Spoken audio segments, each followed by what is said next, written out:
You're now tuned in to the hottest podcast in the world, the Stay Woke Podcast, right here on the SonicBreakdown.com. Man, it's time to wake up. Get this cake up. Only thing I care about is switching. Welcome back to another Stay Woke Podcast. This is D. Ray Brenton, and you know the Stay Woke Podcast is presented by the SonicBreakdown.com. Go over to the SonicBreakdown.com and check out our articles and our reviews. We got music reviews and tons of articles out there, so please check that out. Let's get into the topic today. Today is going to be, we haven't done it in a while, it feels like, but we're getting right back at it. A critique and analysis of Thor. For those out there who love Marvel and love comic book movies, this is going to be a great and interesting conversation, but there will be tons and tons of spoilers. So if you haven't watched it, either pause, go watch the movie, or listen anyways, because you're still going to like the conversation. So let me introduce who we have today to talk about this. Some might say great movie and some might say dark, but we'll get into that a little bit later. We have Benjamin Ananawo, who's been on several podcasts before. Thanks for coming on. Thanks for having me again. Glad to be here, and it's my first time doing a movie review. So if you enjoy what I'm talking about, please go ahead and follow me on @CousinBenji at Instagram, and I'm ready to get it popping. And we also have a consistent member of the Stay Woke Podcast, Miss Alana Jane. Hi, great to be back. Ready. I'm so excited to rejoin you guys after a bit of a break, and I love talking about MCU stuff, so let's do it.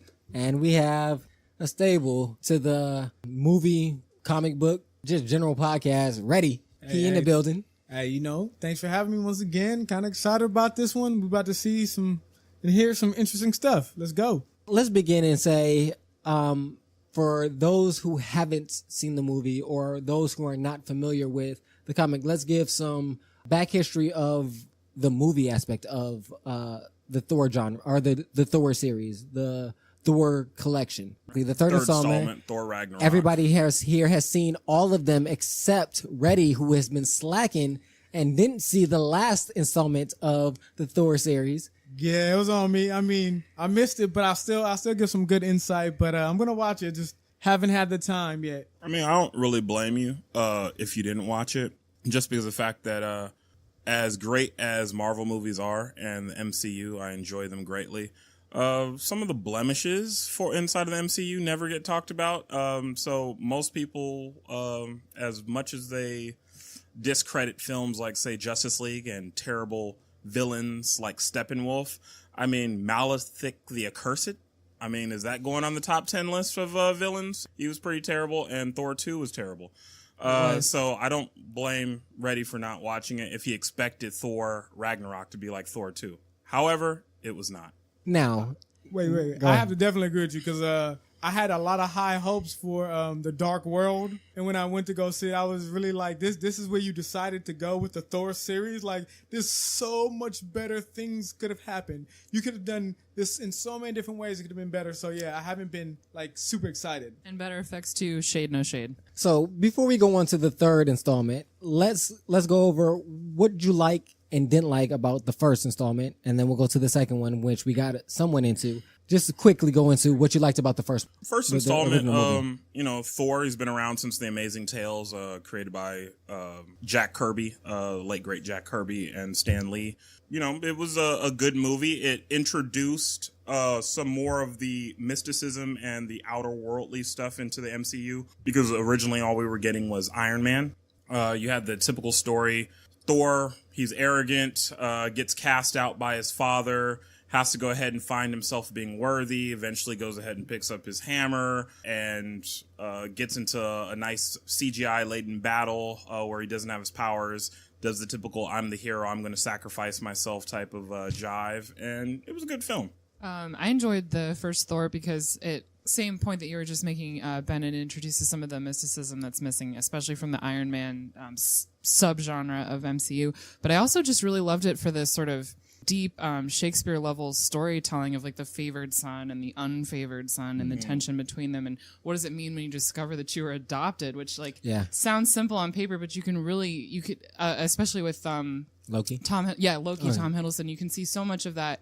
He projects a lot of pain and rage in a lot of interesting ways in that story, and I found it really moving. Like, I got more emotional about the Thor story than I think any of the other origin stories so far.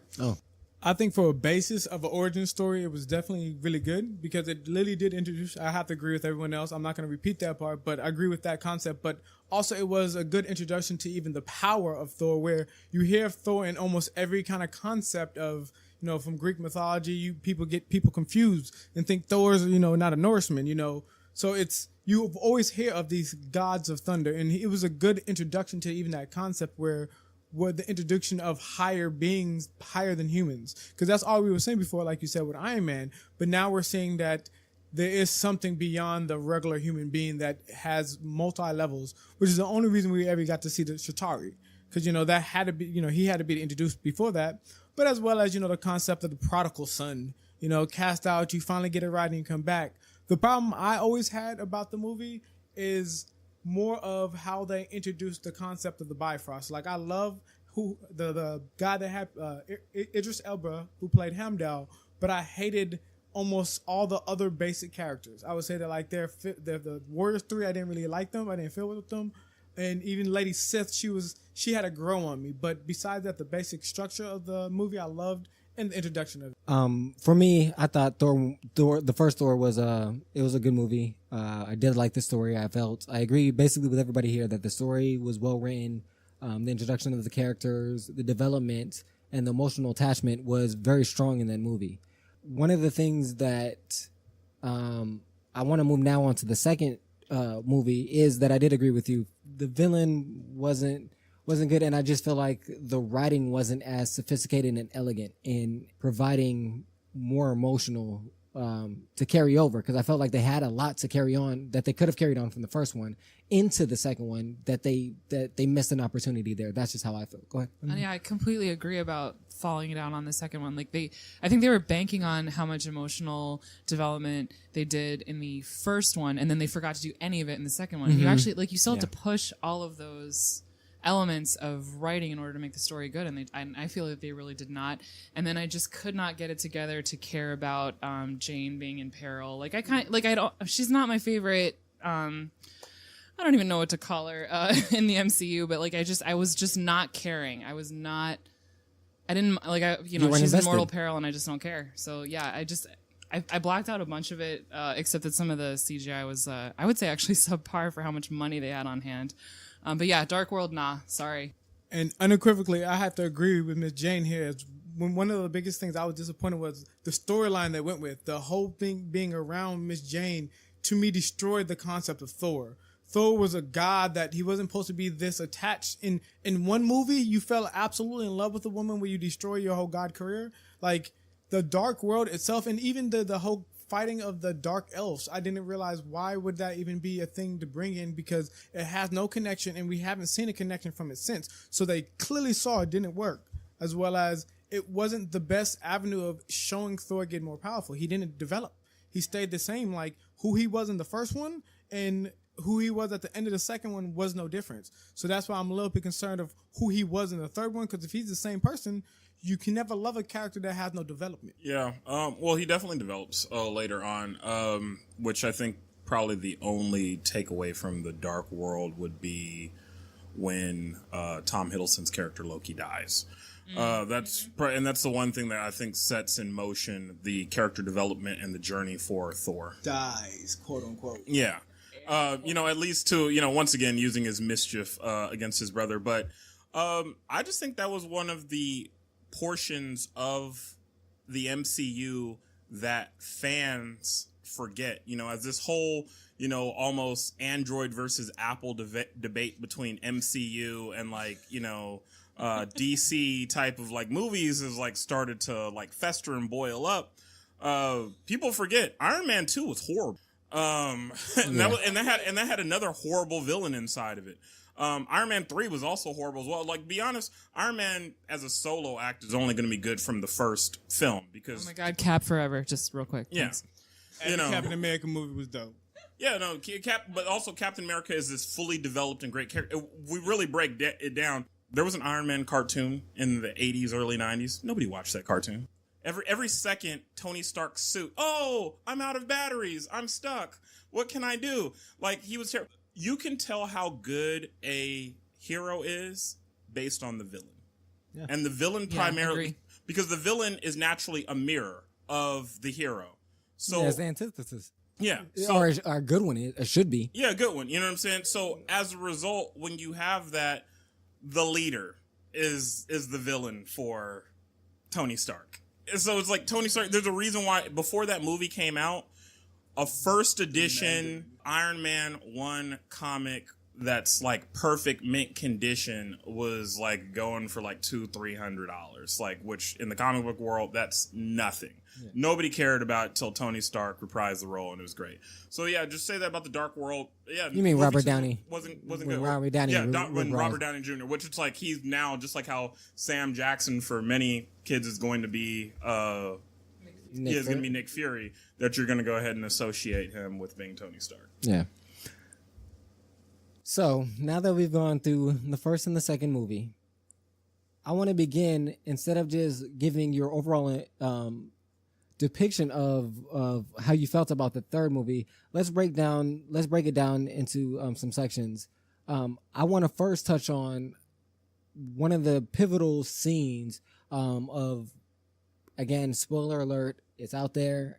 This is the last warning you get. Is Odin dying? The first act of the film, the first like major plot point is Odin's death. I think it's something that needed to happen, just from a realistic standpoint.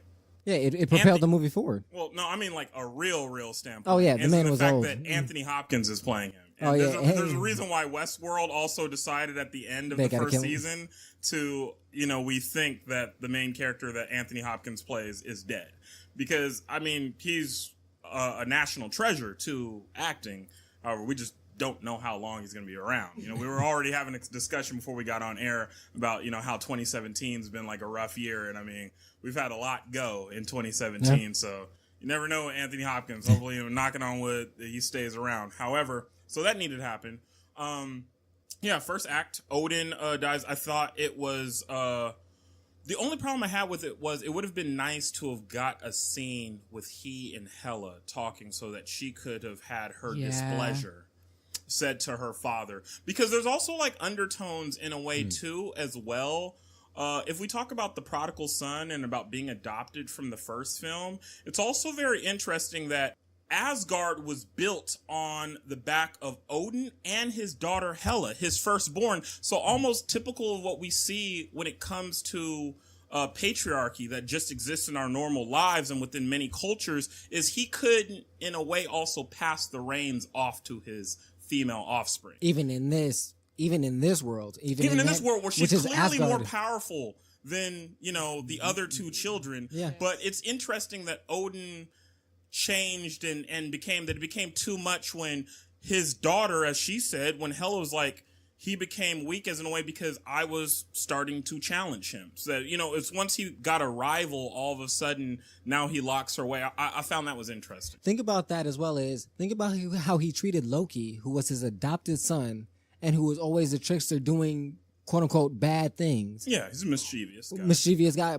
But what he did to Hela, who helped him to the rise of like just that also dynamic as well of the adopted son versus your real daughter. And she helps you get there, and just being who she is, you, in essence, kind of like disown her, but you embrace and accept this kid that keeps on doing mischievous things, and that dynamic of male versus female as well. Well, I'll say this, just from the comic books in general, he was always afraid of her power, which is why she was always a god of death, because she was always more powerful than him and had the potential to take him out. So even when we looked at some of the old comic books, he would always, when they put her in there, she was always, she could take my crown without even trying. So he was like, once she showed enough power that you can rival, you gotta think about it. He's still thinking about his own hide, because he is Odin. And Odin has done fucked up things in his comic book careers. Like, people think of Odin as this gracious, nice god, but Odin has not been that gracious or nice. He usurped the power from his father Boris, right? Exactly. Yeah. Like, he hasn't been this nice guy. I don't know too much about his father Boris, but he did something to usurp the power. He did what most great men do to get to the heights of their power. They do unscrupulous things to get to their height, and then they change because of where they're at, and of time and experience. Is that you've learned that the things that got you there weren't really worth worth it. And- That's how it tends to go in literature. I mean, the main thing I got from the first act, the death of Odin, like he did all three of his children wrong in different ways. He's not a great father, Odin, at all. Like he withholds, he encourages them to compete with each other. But that's not the image that it feels like it seems like we get though. Is that we had an image of Matt. I mean, Lauer besides a couple of weeks ago. So, I mean, images aren't everything. Yeah, I know. I'm just saying it's just interesting that Like, it's that's what we get from the story, but the way that the imagery is kind of given is that he was. Well, I mean, they draw him like he's like Santa Claus. He's a big jolly white man with a beard. I mean, like so he looks nice, but Yeah, he looks really like beatific. He looks kind of like he looks mythological the way that they've styled Anthony Hopkins to play the role, and he has that beautiful voice, of course. But like, he's done so much crap stuff to his three children. Like I like me as a parent, like I think about it, and I'm like, yeah, like I'm kind of glad you're done, dude. Like, and at the same time, I also felt the conflict that Loki and Thor, at least for a second, get the concept of departure and grief, and Hela just gets ripped off. I mean, she's smart, so she figures out the reason she's out is because he's gone. But I think some of the rage is coming from inability to grieve properly. And I do want to touch on that as well. Is that that idea of the scene that you were talking about, that if she would have had the chance to talk to him, the fact that she's robbed of that does give some sense that she would have this extreme anger that she is going to take out on Thor and Loki, especially the fact that neither of them were aware of her presence. So but Loki got it real quick. Yeah. In that opening scene, Yeah, she meets them out on that meadow, off the cliff. He got it real quick to be like, "Look, Thor, like I don't think this is wise." And usually his headstrong brother thought might made right. That was an interesting scene too. That you're right that Loki was instantly very aware of the situation, and Thor was as he is. But it does seem like Thor does grow later on, but we'll touch on that a little bit later. Yeah, I mean, it's interesting. The two of them oftentimes to me almost remind me of like Carlton and Will from, the Fresh Prince. Just coming, because it's like, Thor in the first movie, like, loses birthright. He comes back. They go through all these funny things. They don't like each other. But it just seemed like in one of those type of episodes where it's like they're on the wrong side of town.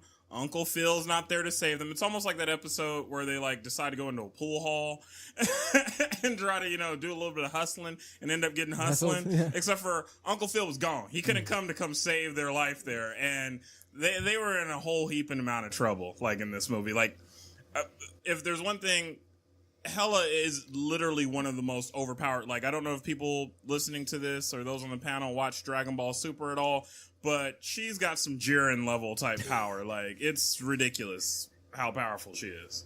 Yeah, she's real powerful. I think the craziest part about it is she is powerful and she knows she's that powerful and she's not afraid to use it. Like, she uses it at any whim whenever she feels like it and no hesitation. I just wanted to know, we're getting a little bit into the second act. Yeah. I just wanted to know, so who was she going to rule over? Because she got done murdering about half of the realm of Asgard. About it. She talked about that. Remember, she talked about basically that Odin. That's where they split. Is that her and Odin? She wanted to continue conquering all of the realms, and he was like, "No, we're good. I'm happy with what I got enough land. I got enough. I'm good." And she's like, "Nah, we taking everything." But it's one thing to conquer. Like, you conquer, like what she was trying to do. You go ahead, you round up a couple of like strong people or those like naysayers, and then you murder them. And then usually people fall in line. She just right off the bat was just like, let's just start murdering people. But I mean, historically in the comic books in general, that's who she always was. She was one of those ones that wanted to rule over the dead. Like, that was power to her. I don't know if she remains like that as much in the comic books and the movies, but the comic books, she just wants everything to be dead because she controls it then. Don't forget though, Ben, there's this epic moment when she she arrives in Asgard and she tells them all to kneel for her queen, kneel for their queen, and they do not. Like, she doesn't jump off with all her swords coming out of her sleeve situation. True. She invites them to fall in line, and they do not. And she gave them, actually, to be honest, in that one scene, she gave them several opportunities because she asked them once, "This is your answer," but which is opportunity number 2. As a result, she had to go ahead and get the Eternal Fire and bring back the dead for an army because she murdered all our had she decided to go ahead and kill off the last member of the Warriors 3, I think maybe the army would have stood down. But that she's impulsive like both her brothers.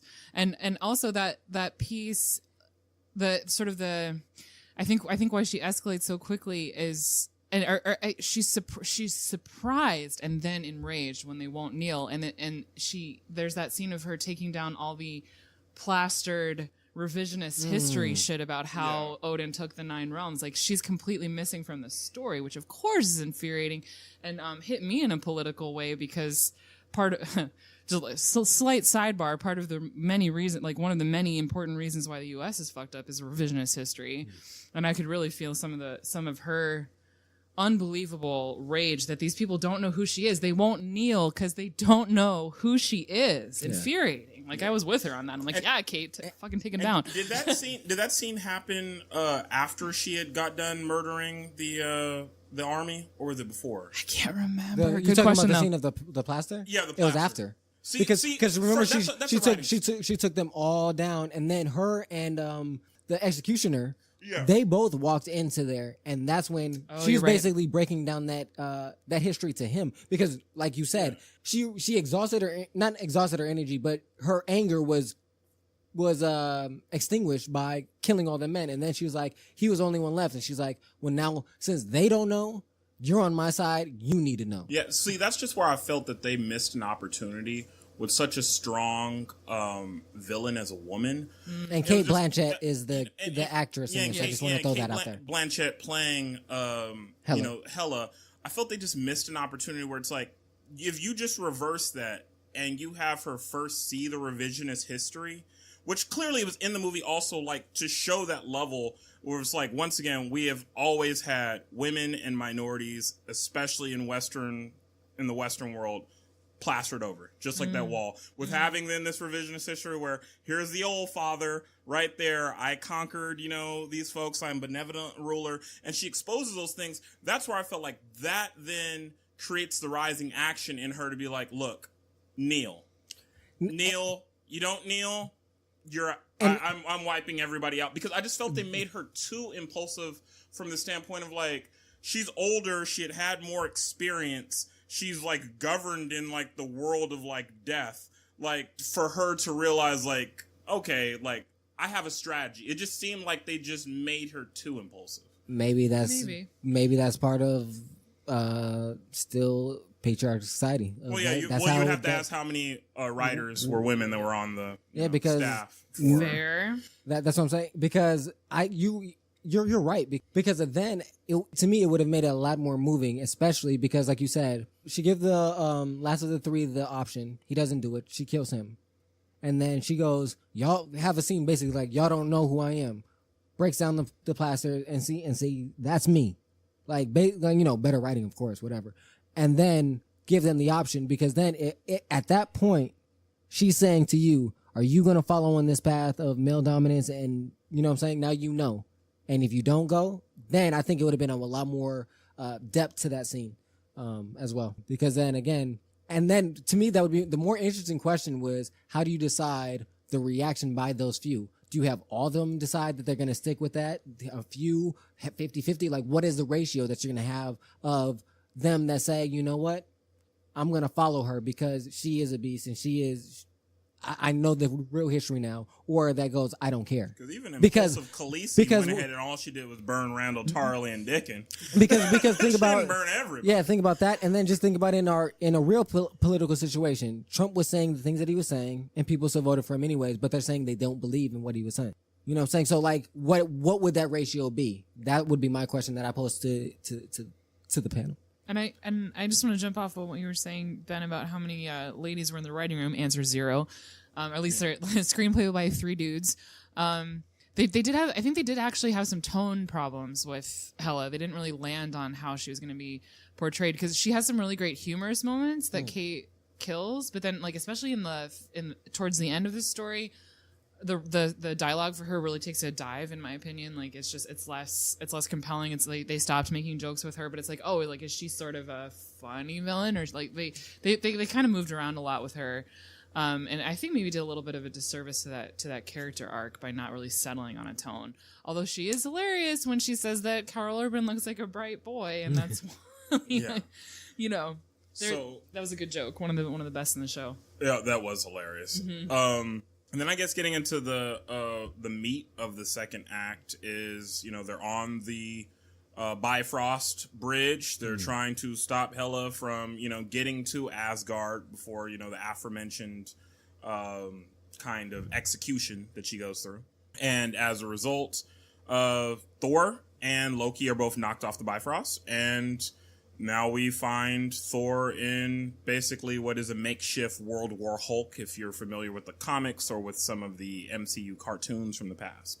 I was almost out here, like, my eyes were dilated as if I was in a Clockwork Orange trying to look, because I felt there was going to be all kinds of Easter eggs where I'm like, are they going to show a flash of, like, the Shatari Empire or the Shi'ar Empire? Are they going to show, like, am I going to see a scroll somewhere? Like, I was trying to figure out. I'm like, because the way that it was shot, they were showing you things in the background, and these flashes were popping to where you could tell that they were going through all through these not dimensions, but through just the parts of the different realms as well as the universe. So it was a cool scene to me. Visually, since we're about halfway through the movie now, in comparison to Thor 2 visually at this point, what were you satisfied? Oh, it was leaps and bounds better than, I thought so too. Dark World. And I thought, and I also want to touch on this, since we're also at the halfway point, is we already see an increase in humor than we saw definitely in the second one. And to me, I felt like they were taking a page off Guardians of the Galaxy.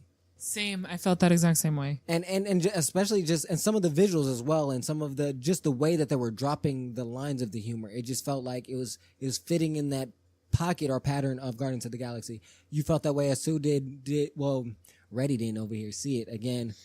I felt that way exactly, and that's one of the things that we were talking about earlier. Maybe we get into now is, though this movie is for MCU and / comic book movies as a whole that are from either Fox or Sony or Marvel or DC. This was one of the darkest movies possible. But the reason why, earlier we were talking before we got on here, the reason why no one feels that it's that dark is because of the humor. Is because the difference between, getting on my high horse of debating it out here, is the difference between Marvel and DC right now, other than the fact that DC is far behind because Marvel, we're comparing what they've done now for 10 years. And as we talked about earlier, they had some hiccups with Iron Man 2. They had some hiccups with how they tried to first introduce Hulk when Edward Norton was playing him. The main difference is the destination and the journey that they use in Marvel. They utilize humor and they utilize, action and those things to try to tell a story. But we've already just been talking here for maybe about 30 minutes. Odin died, one of the biggest characters. Hela murdered the Warriors 3 in cold blood. We saw the rest of the army being murdered. We saw Mjolnir be destroyed. As we go on just later here, which was Ragnarok happens, the whole entire planet is destroyed and gone. All of the Asgardians did not get off of that. So as a result, this is really freaking dark. Plus the concept of gladiatorial games are one of the darkest concepts ever. Like, just and that moves us into Act 3. Yeah. Is the gladiatorial games and the reintroduction of Hulk, but the first introduction in this particular film of the meeting of Thor and Hulk through the game. I felt that the plot twist or the way that it gets captured, I felt was kind of clumsy. Just the feeling of it. It just didn't feel. It just felt clumsy to me. Felt like a little Star Trek cold open. Yeah, in the middle of yeah. The movie. It's kind of interesting. Like, it just, yeah. You know what I'm saying? Like, yeah, I've watched many a Star Trek cold opens because my mother is a huge Trekkie. Did anybody else feel that way? I didn't. I felt I could see that now in hindsight. I didn't have a problem with it just because there are highly technologically advanced worlds, and like, for them to be able to have like we saw how Ultron, something that was created on Earth, was able to go ahead and give Thor so much trouble.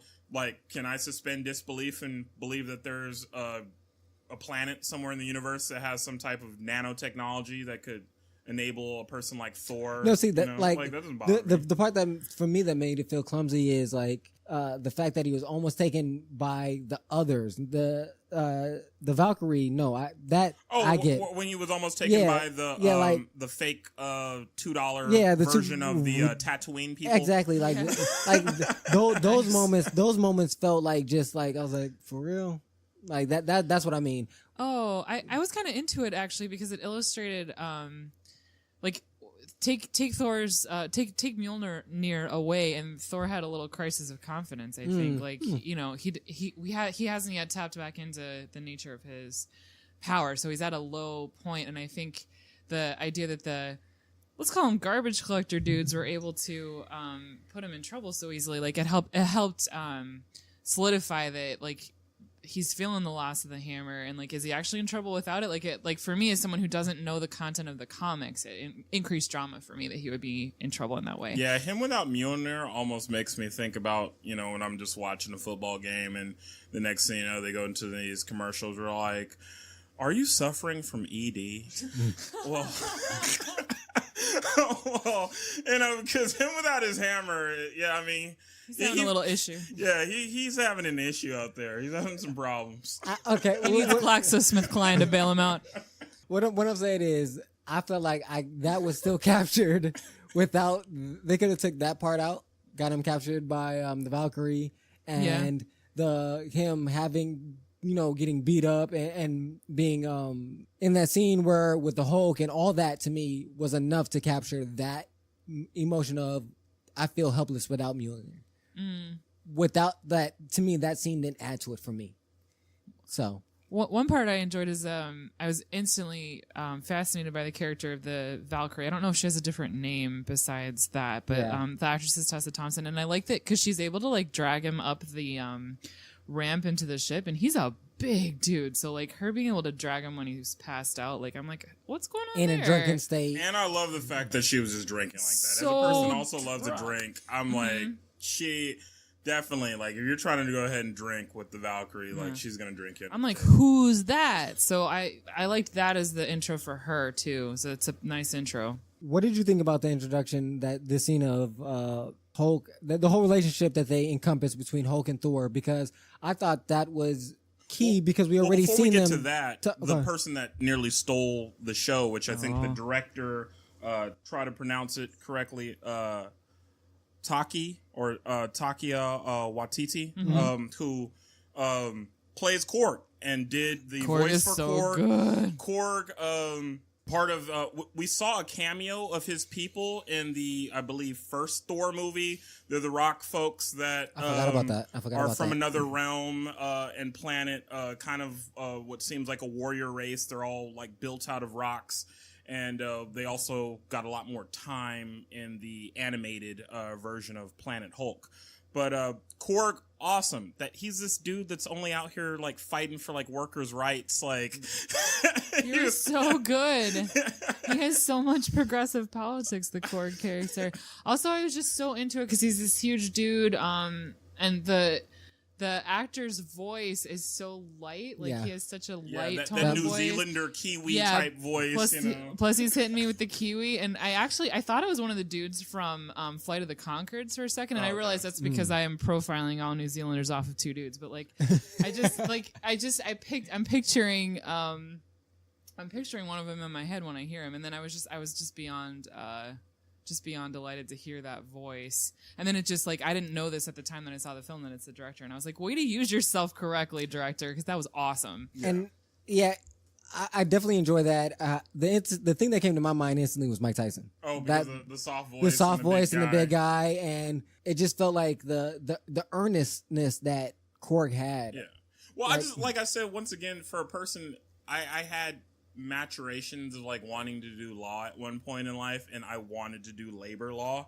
So it's like just like how he was just like trying to go ahead and be a man for the people, and he was like, look, the whole reason, like, how did you get here? It's all like, I try to start a protest, but not enough people showed up to the protest, and the strike didn't work. I was like, what a lovable guy. I know, and I was like, hashtag 2017 when he said that. That was amazing. And he's still dedicated to it. He's still dedicated to his cause. Yeah. He's like, I'm not gonna let that turn me down. I'm still gonna go. Hey, you might be interested. Yeah, he was like, are you interested? Would you like to join? And then Thor being Thor, he's just like, hey, I'm about to come out here. I'm gonna go ahead and battle this champion. I'm gonna get my freedom.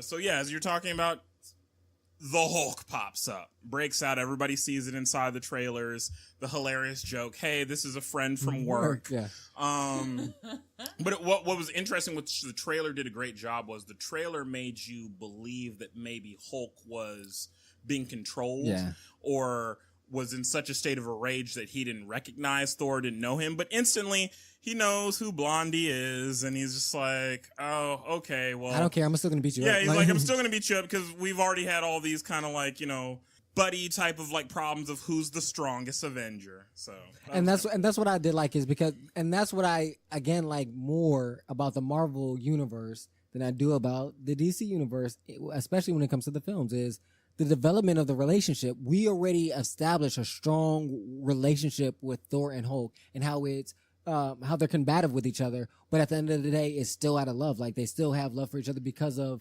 they feel they understand that they're the same, and them being the same is what drives them apart. Well, but I don't feel like you built that. You don't get that out of Batman and Superman. But the problem is where I disagree is, once again, how many movies were made? How many solo movies were made until they did Justice League, where they brought, or until they did Avengers, where they brought both of them together?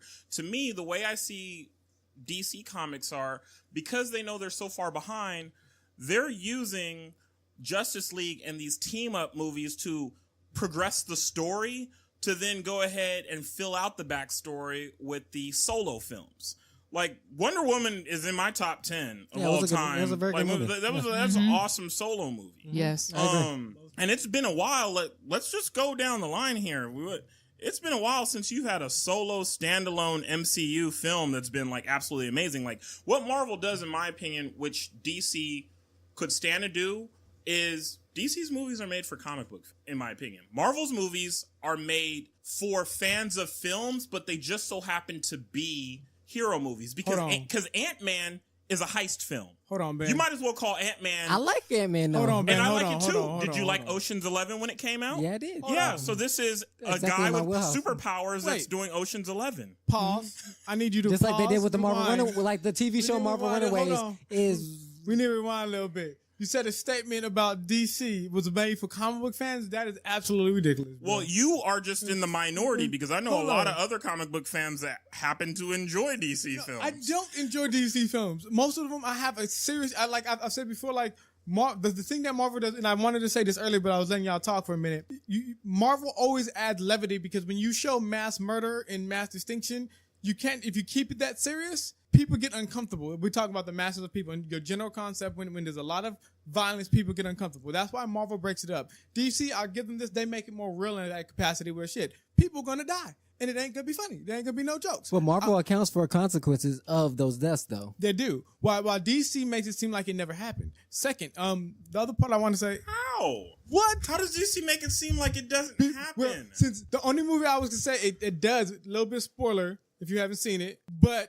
In the current movie they did, but in past movies when things happen and people died in the movies, nobody pretend like it happened as long as it wasn't somebody that was a main character. The whole entire Suicide Squad is brought together based off the fact that Superman battling Zod murdered millions of people. Okay, so that or hundreds of thousands of people. I just want to get in real quick and jump off something that Ben and actually Reddy were just saying about how we're addressing the fans, because I think DC, I actually agree with you, Ben. I think DC is banking on the fan relationship, and Marvel is trying to make new fans. For example, I've never even cracked a comic book, and I'm a deep MCU girl now, and that's from the films, and like I have not had that same relationship with what I saw of DC, and I've only seen some of the content, but it's just not, they're not, especially with the scripts, they're not playing on the level. I agree. As Marvel I 100% agree with what you're saying with that particular part. Yeah, DC, they're trying to go for the comic book fans. I say trying. I'm saying they're not being successful with it. It's a culture or the cultness of it where I've always loved Batman, so I'm always gonna see a Batman movie if I like him or not. And I know so many people that do that all the time. I've always liked Superman, so I'm going to watch it regardless. But Marvel is 100% agree with you, Jane, where it's like, Marvel's like, I want everybody to watch these. That's why they try to do such a long and intricate backstory where when you see a new character, you're not surprised. It's not a major epiphany. You're invested. Yeah, you're already invested. DC hasn't been able to do that yet. It comes from time. I agree. But see, it comes from time. If we're really comparing these two, the problem with DC is having is they're trying to jump in directly where Marvel has been going. The dollars say DC's not having a problem. No, I'm not talking about in the amount of money because you have those fans that are going to go see it regardless. But they don't rank DC movies very well. Very well. So and Rotten Tomatoes just ranked Get Out like absolutely amazing. And you know what the people that make decisions behind films did? They put it in a comedy category. So I'm like, we can't really go off of like what the people and the nebulous people say. Also, actual point of order question that I have, and maybe some of the listeners have too, is are we talking about when we talk about the like because especially like Batman has been rebooted many times. So are we counting when we talk about DC versus MCU? Or are we because like I feel like the MCU modern one like started in 2008 with Iron Man, but like how far do we walk back? DC, like you know what I'm saying? Like where's the line? Well, I think it shouldn't be. I think you walk it back to those like what was it? What was the name of the initial Batman? This is Batman. The Dark Knight. You talking about? Yeah, the Dark Knight. Are you talking about the newest one? Yeah, The Dark Knight. Dark Okay. Knight, going into the 2000s because no, they did set the tone because those were the tone. Yeah, no. To be real. But And those are good. Yeah. And then what happens when they cast Ben Affleck? I got questions. But hold on. Let's go back with the past. Though, if we still talking about movies, because DC has had movies for a while. There's been an Iron Man movie in the 90s. And then after this, we need to get back to Thor. Okay. So I need to get us back. But go ahead. Saying the only thing the MCU had initially was Blade was good. Yeah, every other attempt they tried a Punisher movie until garbage until Netflix. They tried 2 Punisher movies. Yes. Until Netflix came around with better writers, better resources, being on an area where you could flesh something out over 12 episodes with no rules for being worried about what it's going to be rated. Now you have an amazing show. There's a reason why, isn't the MCU, it's owned by Disney. Yeah. Now, yes. You know, there's a reason why Disney, and right when Disney started owning it, I even said it to friends way back when I was like, Guardians of the Galaxy is going to be an absolute hit. And people didn't know anything about comics. Like, who is this? And it was successful because, once again, they wrote it as a movie. That movie, the way the script was written, could have been successful regardless if there were superheroes. Because it was a comedy. Yeah. Because it was a comedy. Yeah, it was a comedy. It was a team up comedy. And it's a buddy comedy. Buddy comedy. Yeah. Basically. Yeah. Yep. And you're exactly right. Let's get back to Thor. Finish it out. I want to talk about I think an important two actually important characters. Actually 3 important characters that we've kind of touched on. I want to touch on the Valkyrie, the Grandmaster, and Heimdall. Yeah, do it. And then kind of give and then move into the final act, the resolution, and what we thought about the overall movie. But I think those 3 characters are important because we were already introduced to Heimdall before, so you have an emotional attachment to him, and you understand his importance to the structure of Asgard, of not just its political structure, but its like societal structure, like his importance overall. What did you think about his role in this movie? I've always loved Heimdall from the comics, and then I love that Idris Elba was playing him on the films. I also just like from a historical standpoint, cultural standpoint, like looking at it, always looking at things too, where it's like he's such an interesting character. Where it's like in a perfect world, they would have already realized that they would like do some type of like Netflix like exclusive like movie to do like a backstory of Heimdall because initially Loki talks to him. Loki talks to him and he says like, how come you never decided to want to like try to usurp the throne? Because he has the same type of level of power as a Hela, you know, and on maybe close to an Odin. Like he, you know, is very powerful. That's why he trusted him like that. And it's also interesting for me when I just look at, thinking back to like the body politics of like the 1960s. And I'm like, you have this black male that's like overlooking everything. He has this level of power, but it's like he's just docile in the way that he sees everything. It's that quality of that quote that they have of being the spook who sat by the door.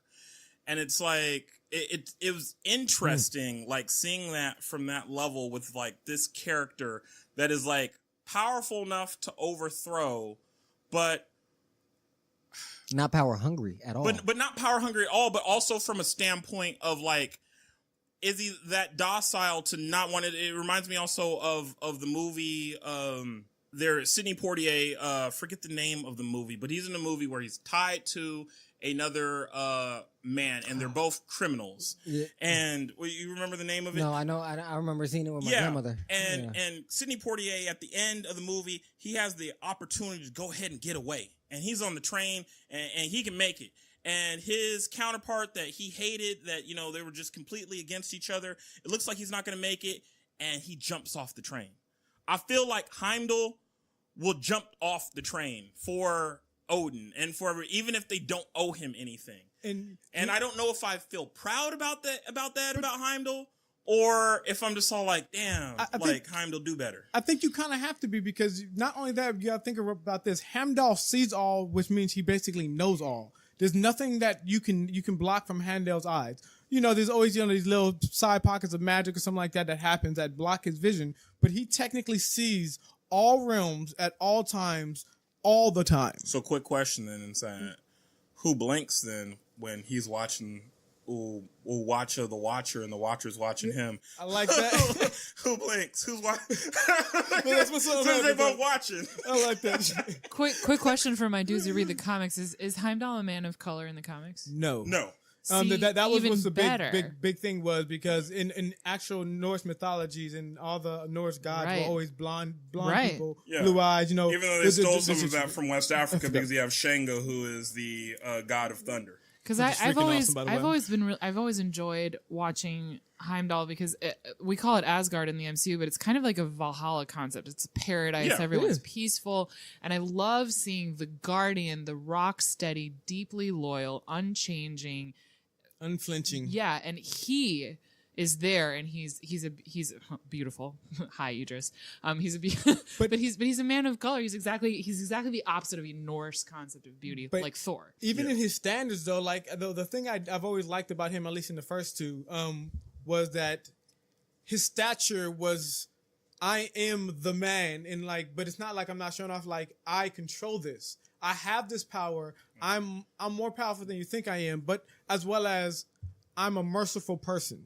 So he always had like the king qualities you would expect. That's why it's always interesting that he never did try. He's that loyal because he had this power. Let me jump right off that. Like I've always been moved by how he's a better father and steward for Asgard than Odin or any of the children. Yeah, without a doubt. Yeah, like that's just that's there's a lot of power there, and Idris is great casting because he's so good at doing things with no dialogue. Here's wishing for a movie where he and Valkyrie fall in love with each other.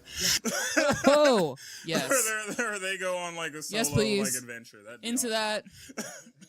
And I want to read all the fanfic off it as well. Oh yeah. Just saying. The Game Master. Grandmaster. Jeff played by Jeff Goldblum. Should play? I mean, it was Goldbloomy as all Goldbloomy could be. Yeah, he wasn't acting. They're just like, let's get Jeff in here. I mean, he hasn't acted since The Fly. He said, he's accurate. He said, just be yourself. Just do what you do in every movie. Yeah. And we're just going to give you some words to come out, and then you just get Jeff Goldblum them up. Also, my brain was like, why Hunger Games? Like, the whole aesthetics of that was like real. It was very, I didn't even think of that. I was expecting right? the 75th annual. Yeah, right? Because there's so much affectation and all the makeup, and we're all acting like this is so fancy, but we can actually see it's completely morally bankrupt. Like, it was interesting. And I was like, is anyone else feeling like a really intense Stanley Tucci vibe off of this performance? Also, did anybody else get vibes of Willy Wonka when Thor's getting ready to go ahead and meet him? And at first it's all happy and stuff as he's strapped up in his chair. Yeah, basically it was like the tunnel. And it was like a Small World After All that was like just dark and like, it was like a Small World After All brought to you by Tim Burton. Like but it was basically that tunnel scene in Willy Wonka. Yeah, that's what it was. It felt like the reddish tone to it was exactly the same as that like dark that. scene. It was like that. But one thing with the Grandmaster, I think it's a little bit aside, but I think the MCU and Marvel, this is where they made a huge mistake. So many people have forgotten so much about Thanos being the overall like villain of everything. And Thanos should have had a solo film. And if you go on YouTube and you go on Comics Explained, one of the best, YouTube sites you can watch, he has the seminal thing is the Infinity Wars, a 6-part, comic series, which we're going to get that as a movie. But Isn't it going to be the 2-part movie though only? Yeah, 2-part movie. But the more It's important, gonna be awesome too. But the more important thing is Thanos should have had a solo film on his own, because there's actually a comic series that breaks down Thanos collecting all of the Infinity Stones. Yeah. And when he goes to get the very last stone, he's going to get it from the Grandmaster, because wasn't it the Power Stone? I believe so. Mm-hmm. It was the Power Stone. And the Grandmaster plays this game of chess, but it's a game of chess that's almost like, if you're into that. I know exactly what you're talking about. Yeah, it's almost going to be like, what's that movie that they have getting ready to come out? Like Player Ready 1 or something? Oh, I know, yeah. Yeah, but they even did this in a cartoon where they had the Grandmaster in that same situation. Yeah. Basically using MCU characters as his pawns. So that's what I was going to ask, because in the actual that would have been a comic book dope itself, movie. That's how powerful the Grandmaster is. He is one of the and that's how powerful Thanos is, because he outthought him. He's supposed to be the greatest strategist of all as the Grandmaster. You get him, but the other reason I'm always so But they already curious ruined that with how they had Jeff Goldblum. Yeah, that's why I say it was such a lost opportunity. See, that's why I'm even more excited to see how they did the Grandmaster, how y'all explain it, because it does seem like he's pretty similar to the comic books. Like, 'cause he was always this quirky. No, he's a complete throwaway. No. Okay. What? Plus, one other vibe I got off of him besides Stanley Tucci and Willy Wonka was also Wizard of Oz. Yeah. Like talking this huge game, and then if you actually get too close to him and try to knock him over, it's like he's just you don't get a strong sense of power from him that has anything to do with him. You get a strong sense of him holding all the money in that world. That's where all his power comes. And the woman that was next to him, which was basically like his bodyguard.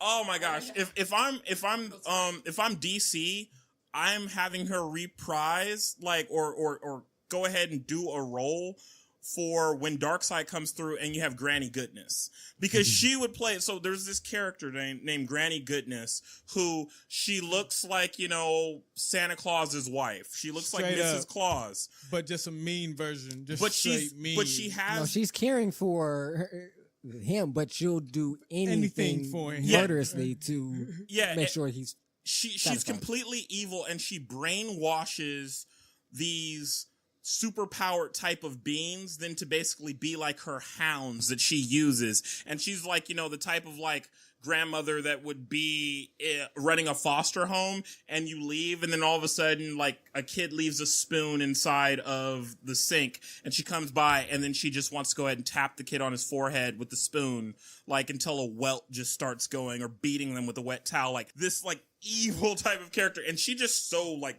gave me like Granny Goodness vibes. I was like, they need to bring her into the DC. Bonus, because she was a character of color too, right? Yeah, I want to say she's probably either Latinx or of a native indigenous descent. Yeah, something. I just want to touch on the Grandmaster Jeff Goldblum. They can still do a autocorrect on that in essence, and I can see it being this, because he already lost the fact of being that strategic, the fact that Thor outwits him, but they can figure out that he let his guard down. He probably got killed at the end.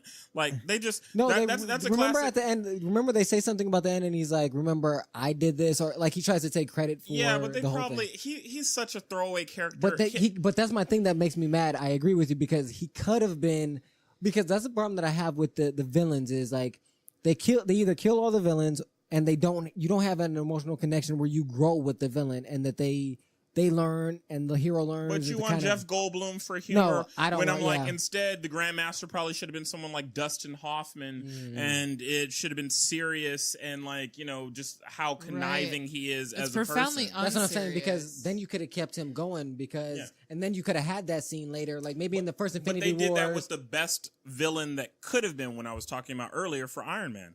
They did that with the Mandarin. Yeah. The Mandarin's one of the best villains like that you can get in the MCU, and they did the same thing where they just made him a joke. Too bad. So let's go to the end, the conclusion. Sure. We kind of already hinted towards it that Surtur. Well, so leading into that, before when they're going to go ahead and grab Surtur's helm, as we can see, something that's going to lead probably into Infinity War. Mm-hmm. First, earlier in the movie, Definitely. Hela is walking through the basically trophy hall of And she Asgard. walks right past it. And she walks, and she also says certain things are fake. Like, she calls out the fact that the gauntlet that Odin has, because everybody's been wondering, how can Thanos get the gauntlet if the gauntlet, so it's a fake gauntlet. But she passes by an Infinity Stone, she passes by the Tesseract, and Yes. it's interesting where she just saw, like, and that was such a badass moment where she's so powerful that she's going through, she's like, oh, this is fake, not powerful enough. She goes by an Infinity Stone, and she's like, this is interesting, but nah. Let me keep like, she passes up an Infinity Stone to go ahead and grab the, you know, this eternal fire that's able to bring life back from She death. want her dog back, yo. Yeah, that dog was, that's what it was. She wanted her dog back. Seriously. And so then it's interesting when Tom Hiddleston, Loki's character, then goes by later on, and he's going to go get the helm of Surtur, put it inside of the Eternal Flame to go ahead and try to use a villain to defeat another villain, but he stops for a second and he looks at the Tesseract, which is what He took a moment of pause. Like, and I believe, he took the Tesseract. Like, so He's him. There's no way he didn't. because and that would also and make remember sense too, he owes Thanos a debt because he originally got that for Thanos. So something tells me in the next film he's probably gonna have to go ahead and give that up to Thanos because he's on a wanted list. Yeah, that's true. And he is the double agent, most double But agent of they can anyone. also use that to flip that into extending the storyline. So that's how we get to 2, is that Loki We get being to the- 2. I can tell you right Loki now, being we the probably get trickster to that 2 he because they is. die. Well, yeah, well, That's that's what I it. mean, because But- almost they're all dead. But Loki also is a trickster that makes Thanos thinks that he's giving it to him and he doesn't, and it making that extended a little bit. It Like looks like the Tesseract, but it's actually a bag of Fritos. that he's not just actually he's not just actually just gonna walk up and be like, all right. And I'd be super mad too if they're just original Fritos. Like, they better be chili cheese, damn it. Chili cheese are so good. Shout out to chili cheese Fritos. But I think something like that, just to extend it a little bit longer, I think will occur. But I do think that those 2 scenes were pivotal, and like you said, that I didn't think about it in that light of that. You know, it was that, you know, powerful, and she does go. She passed up an It's Infinity Stone. interesting. She don't need it. It's interesting, but it's not interesting enough to make me stop and say this can help with whatever I need to do now. I can pass this up. I want my dog. For a second, one of the things that I thought was going to come through, you know, just to give an homage to the first film, I thought the Destroyer was gonna. Yeah, because they make went it. I thought through the Destroyer that. They was went through supposed to go ahead that and protect cell. this, They but- went through that cell or the place where you saw them lock him up last time. Yeah. And they just kind of just went right past that. Because I thought when they But with first Odin, did that, with Odin I dead thought and that he was Thor going not to- there, that's probably why there was no one to then call it upon out. the Destroyer. Like, she's technically the ruler of Asgard, it's like so a I guess that's why the Destroyer. it's like a didn't come watchdog. It's staying back until she gives that order. You need that staff. or- Whoever holds the staff, the royal staff is the staff that controls Yeah. it. So since I'm assuming Odin's dead, he's with his staff, which he always was, and it's probably next to his dead body since Thor didn't come back, according to y'all. No, it wasn't. He didn't have it. He didn't have the staff, but I just think the fact that there wasn't a like technical ruler like there that I guess she, it didn't she, have. no, right. but she That's why was she's the. But there. she's the ruler, so then why should she- it attack her? Why would it attack her? And Yeah. if she didn't say it to, like, Yeah. according to And that, then also, I even thought that she may have got the gone ahead security and code. like It's like she got asked the for it to security come code. out and use it. That's you what I'm know? saying. That's what I thought when I originally saw it. When I saw her take over, I was like, oh, that's gonna come out Because and, like, Odin's stop some things. down in nature, abhors a But vacuum. but as we said, she's so powerful. She's like, what do I need that for? I'll handle this. She's but very now, powerful. Now, 2 things I want to go to because we're getting to the end of the movie is Ragnarok does occur. We see Heimdall, Thor, basically taking the people and trying to find another homeland. another place to call home. Do you think that Hela's dead? Yeah, she's dead. She's dead. I think she's dead. Because I mean, the whole entire planet, like Asgard, is like the New York City, or the Vienna of like the 9 realms and stuff, and like it's gone, it's destroyed. I mean, at the end of the day, she's an Asgardian. So just like how Thor may not have been as powerful as an Asgardian, he's now missing an eye because another Asgardian just as powerful had a blow that was strong enough to take his eye out.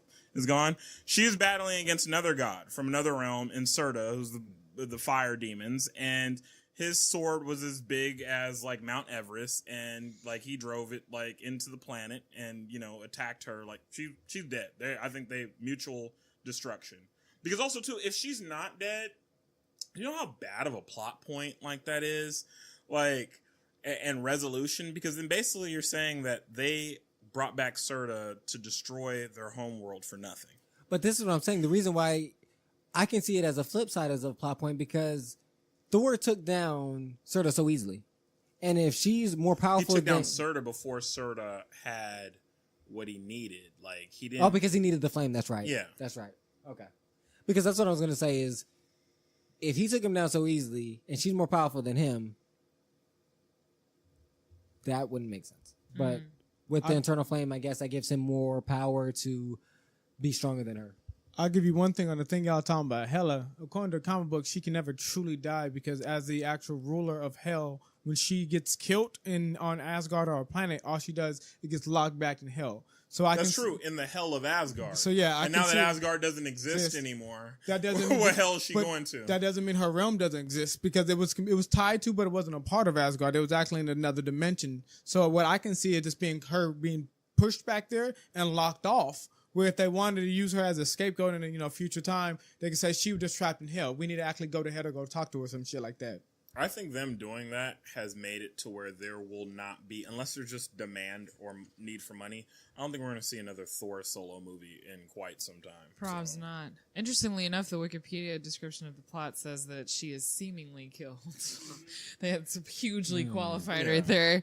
I also wanted to ask you guys, like, what did you think about the messaging and the narrative about how they come to understand that Asgard is not actually the planet, it's the people of the planet.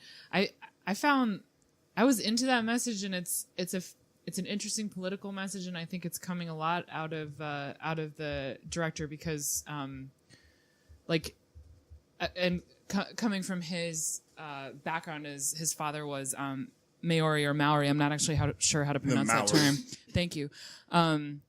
What happens when your land is like taken out beneath you? Like, do your people dissolve or do they prevail? Like that little message I think was in there, and I think it's highlighted the way it is because of him and his personal background. What did you guys make of that stuff?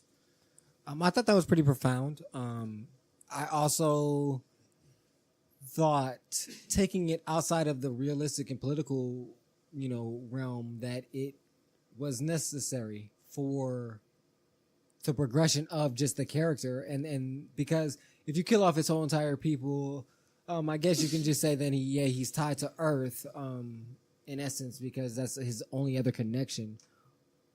But if you ever try to introduce any other characters from that, like Beta Ray Bill, or the progression of Hamdall's story, anything like that, then you're kind of stuck.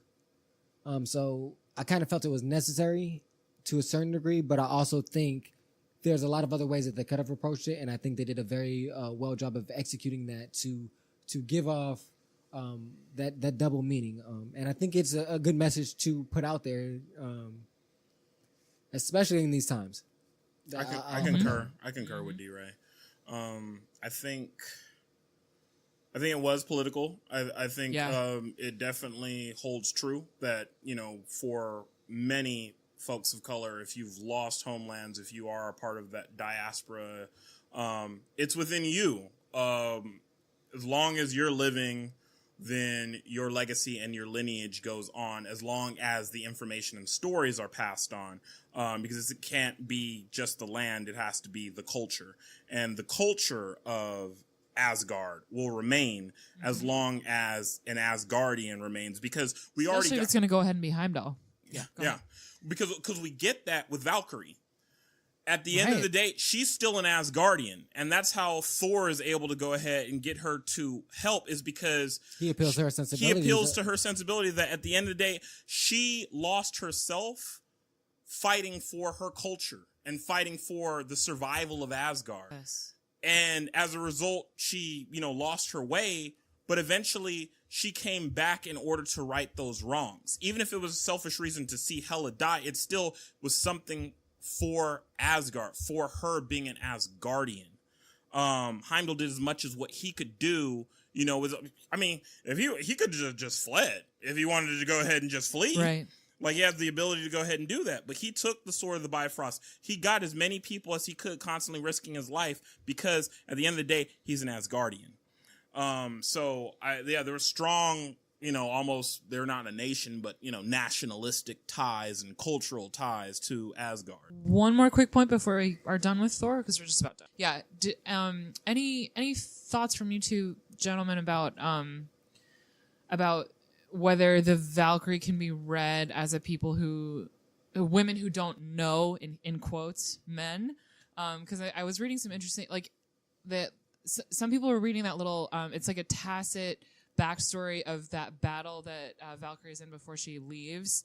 Why is she weeping during the battle? Like, was that her lover that she sees lost in the battle? I've read some suggestions that it's coming from there, and then also she doesn't respond to Thor's beauty in any way, which is cool. Like, not everyone wants a blonde blonde burger, but I don't know.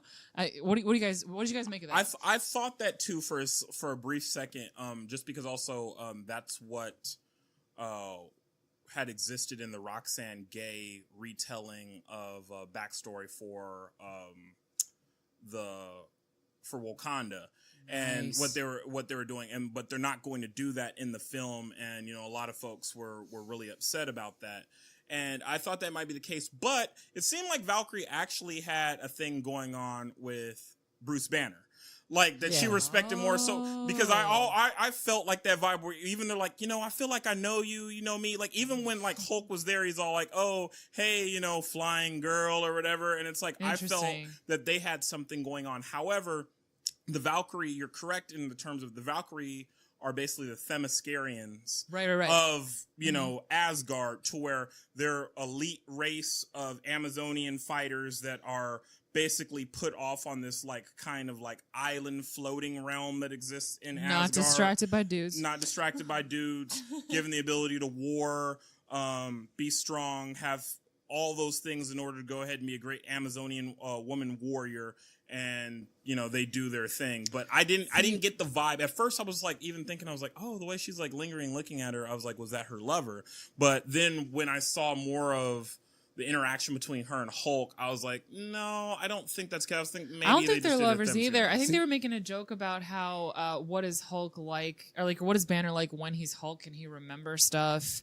I feel like I know you. I think it was kind of a joke about that more than the other thing that you were saying, and also just there's something about. Mark Ruffalo, I think, is pretty straight up asexual in his depiction of Banner. I don't know. I know he sometimes has tension with Black Widow, but not really though. Not really. I would say for me the Valkyrie scene, I didn't take it in that regard as lovers. It was I thought it was very beautifully shot. And way that they pulled away at instances and they didn't give us too much. I felt that those were done perfectly because. But I didn't get that lovers feel. I just felt like it was just the fact that that weep was just of how bad of a massacre it was. Just at the devastation of basically she said, she's the only one. And I know some of the backstory of the Valkyrie prior to the film, so it was just think about it as like you said, a whole island of your people. And you see them all get killed in one battle, and you're the only one that makes it, and you make it out of luck. That's what I took from it. It's just that it was just the devastation of the whole thing, and I didn't even pick up on any chemistry, that kind of chemistry or sexual tension with Bruce Banner, similar to you. I just thought it was like you said of playing on the idea of regardless of what form Bruce Banner is in. a piece of him. Both pieces of him are present to those that are really in tuned and really vibe with that same energy that he has. Like Black Widow, she feels both of his sides. True. That they have that connection is because of a complete connection that he has with certain people, and he has it with Black Widow, and he has it with Valkyrie or Tessa Thompson. And I just wanted to say special shout out to Tessa Thompson because she gave all new meaning to the phrase "I drink to forget" because she really sold that entire thing, especially when we see that backstory as beautifully as it was shot. No matter what you want to read into the rest of it, like did she lose things? She did, and you can feel it. And I love how much power she pulls into the screen because a lot of her presence in the interactions with other characters is her having a certain face and looking up because she's quite short, but you can feel her intensity and her power even though she is a smaller stature person, and I love to see that on screen, like a woman holding focus, and she's not even using sexual power, like it's smarts, it's brains, it's prowess, cleverness, all of that. Yeah, I definitely agree. Like you said, is the fact that in management and in certain situations they teach you or they'll tell you, have them sit down so that they're not above you or things of that nature, because just that in that vision or that idea is giving them power. And even like you said in those scenes, she's not going to a higher level to make sure that she's looking down on them. She's still looking up on them, and they still feel like that she's looking down on them. Exactly. Like she still has that feeling. I guarantee there's probably going to be a team up movie that's going to happen. Like, I mean, initially she's a part with Hulk as the Defenders, the Defenders in the comics, not the ones that we know now from the Marvel, iteration of the Defenders. Although her and Rosario Dawson, 10 out of 10 would watch. Yeah. I would be down for like an all woman like cast. Like you put her, Rosario Dawson's character. I don't know if the Night Nurse what she would be out in space for, but definitely Lady Sif is out there. Like Lady Sif. Maybe Shuri is definitely probably going to be in Infinity Wars, so she's going to have some type of Wakandan suit that can handle being out in space or something. There's going to be so much good woman acting coming out of the Black Panther. Yeah. Yes. Okay. So, just to wrap this up, because we've been talking your ear off about this movie a long time. Go check it out. It's definitely worth it. Just tell us what you overall think of this in relation to the other Marvel movies. Not necessarily, you don't have to rank it, but do you say it's in the top half, the bottom half? I'll rank it. I have a top 5. It does not make my top 5. My number one Marvel film, because I'm slow here with it because my number one comic, because usually I just do comic book movies for a top 5. My number one still for comic book movies as a whole is X-Men First Class. Mine too. But number one for Marvel films, number 1, I have Guardians of the Galaxy. Number 2, I have Captain America Winter Soldier. Number 3, I have Avengers, the original one. Number 4, I have probably Iron Man 1. And number 5, gotta have Deadpool in there somewhere. Well, that's Century Fox, so I don't count that. Number 5, I have a sore spot for Ant-Man. Number 5, probably Ant-Man. Okay. Anybody? Well, I could say top half. Okay. I don't know if I could speak as in detail to the ranking as Ben just did, but I do want to agree that Winter Soldier is the best of the Cap franchise. I love Winter Soldier so much. But once again, that's because even though it's a Captain America, it's basically just a awesome spy film and thriller. Awesome, yes. I mean, like you could take all the Captain America stuff out. It's just a well-written, it's like an all the King's Men with action. Oh, nice. Yes, good analysis there. And I did enjoy it, and I loved that it was the way that it was, with as many risks taken with how they told the story that paid off, like the choice to be very humorous and have it be excellent. And I love all of that. And then who is driving the bus? Not a white dude. Like I was really, really into that. And so I have to do props for it. What I'll say is it is not in my top 5. It'll probably be maybe in the lower half of my top 10. That doesn't take away that it is a very good movie, very well shot. There is a lot of comedy in it that is enjoyable. makes it lighthearted, but it is a well-written story in essence, and I think it was executed very well. Top 5 real quick. X-Men First Class, of course. That is my number 1. I just felt like I've said consistently, I felt they did the best job of capturing a relationship between two characters, Magneto and Professor X. That was as close as you can to the comic book, but still capturing just a really well-written story. That was just me. And the acting, and that was great. Moving on from that, you have Guardians of the Galaxy. And for me, I'd have to go Volume 1, the first one. Oh, without a doubt. Volume 2 don't make no type of list for me. Volume 2 was awful. I thought Volume 2 was good, but it was nowhere near as good as Volume 1. So that's my number 2. Number 3, I'll say I thought if you're going with comic books, it's not hard to start picking some of the Batman films or like picking a Deadpool I mean or whatever. Marvel. Because No, when, I mean said Marvel. X, I'm sorry, I'm Marvel. Marvel's a whole. Okay. Then I'll go Avengers, Civil War for me. No, I mean Civil War. I still haven't watched Logan. Logan to make your top 5. Everybody tells me that Logan's that good. I still haven't Logan's watched number it. 5 for me. Logan's in my top 5. Yeah, Logan's my 5th one. Haven't and seen it. then my 4th would be Winter Soldier. Love Winter Soldier. Yeah. So no, Also, you don't get a list also because too, you didn't watch Thor. And also too, we could talk about it once again with just some more like shade that is deserved on the MCU, since they like do these great, beautiful things and they're so magical and stuff. So where the hell is the Red Skull at? Like, are we ever gonna eventually get to that? Because I think they just threw it away. I think they forgot what they did to the Red Skull. I've been saying that shit for the longest. Because when he was in the first episode, the first Winter Soldier, I was like, okay, we're gonna see him. Not Winter Soldier, the first Captain America. I Because was he like, should be Captain America's Loki. Yeah, he always comes up. He's always there. He's always there. He's a main part of Hydra. We've had Hydra. We're in, not like, going to see that a lot because of Captain America's going to die in Infinity Wars. I so agree, that but is over. It was a throwaway character that had so much potential with that. I can't wait though till Thor shows up. Like probably because in the post-credit scene, we see a big ass ship roll up.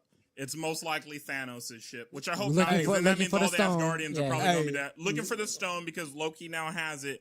And you got to think something happens where then Thor maybe goes to meet and battle him, ends up getting messed up, and then that's when the Guardians of the Galaxy pick him up, because we've already seen the preview for Infinity War where he's like chilling, looking at the Guardians are looking at him and like, whoa. If you look at his gauntlet, he already has 3 of the stones. You know what I'm saying? So they show that clearly why he was taking the 4th. So that already mean he had to get the stone for, as you told me, was the on and we're Asgard. going to pause that, and that's going to be for another conversation on the Stay Woke podcast.